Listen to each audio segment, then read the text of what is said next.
In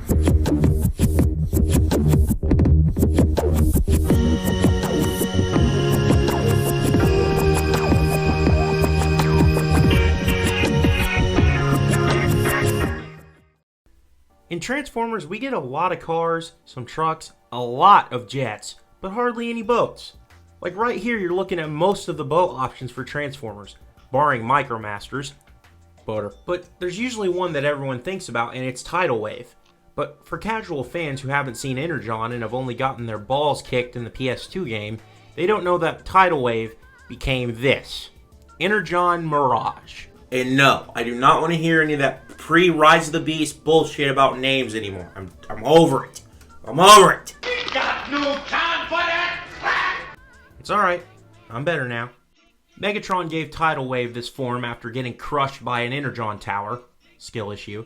And we result with this. So he's a boat again, except this time he's not some kind of heavily armed Navy vessel. He's a race boat. I know this because he's got a cockpit and it's a very aerodynamic design. Also, I'm a really big fan of this color scheme, and I also think it's kind of underrated because not a lot of people talk about it. The purple, the yellow, and the blue with the swirl actually are really, really nice here. Also, this is Energon, well, technically Superlink, which means Grable, Grable, Grable, a Grable. Also, I'm glad they finally grew the f*** up after Energon and started intricately painting the badges that they mold in. That's a good touch. Seriously, I don't know how some of the collectors dealt with this in Armada. Oh wait, they didn't. Most of them skipped Armada. Also, something to point out, this boat mode is long. That's what he said, right, guys? Because of gay? Oh yeah, in Superlink, his expression for his loyalty to Megatron is like a gay crush. I don't know. Definitely got lost in translation in Energon, of course. But hey, whatever floats your boat, I guess.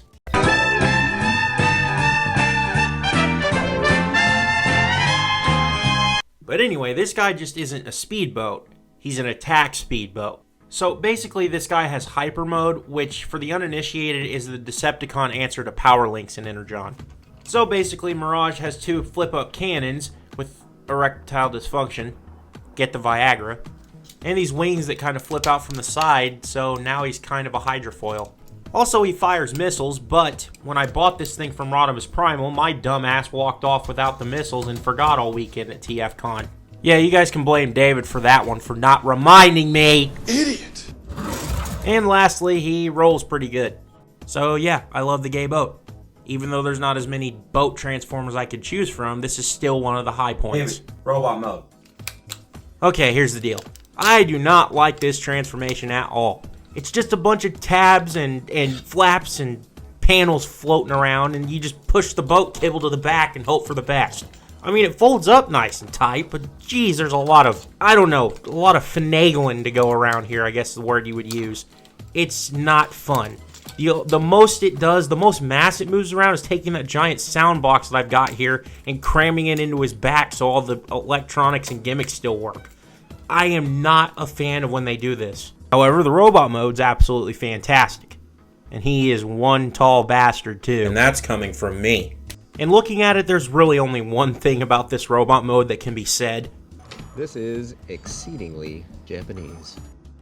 And I mean this in the best way because I love this design. It just screams Japanese robot, which makes sense because, well, anime. It's very Gundam, and the colors could be an EVA unit, to be honest. The only thing that I don't care for, per se, and other people don't as well, is the boat kibble. I mean, it's not great. It really isn't. But the good news is you can kind of make it better when it's swooshed back like this on his hips, like, I don't know, sword sheaths. Or you can fold it up like this and make some kind of like samurai flag thing, which makes sense when you get the Banzaitron release from FunPub.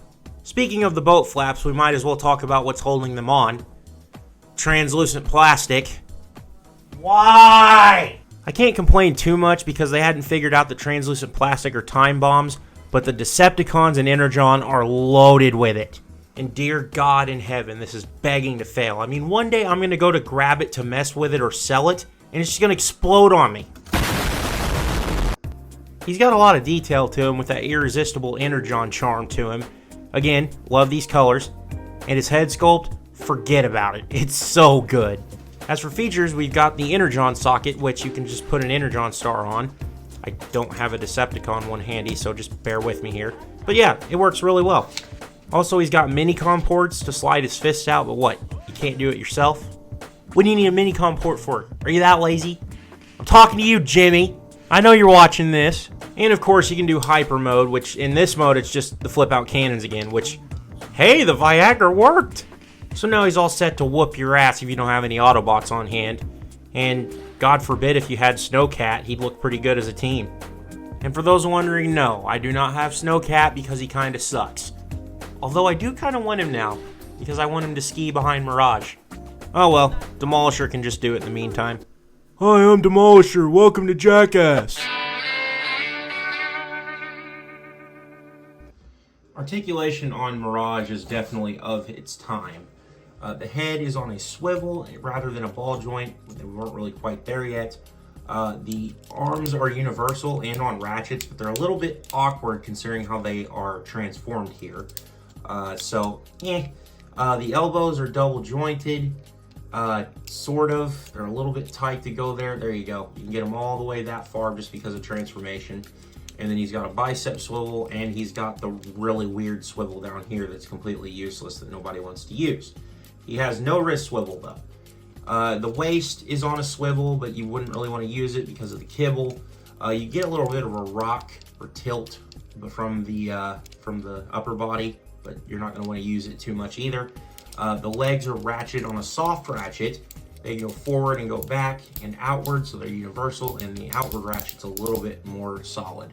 The knees go in that far, and then the feet can go that way and go back that far as well. So not too bad for the time. It's definitely a pretty well articulated Energon figure, but we wouldn't see anything probably better than this until we hit Cybertron, but still not terrible.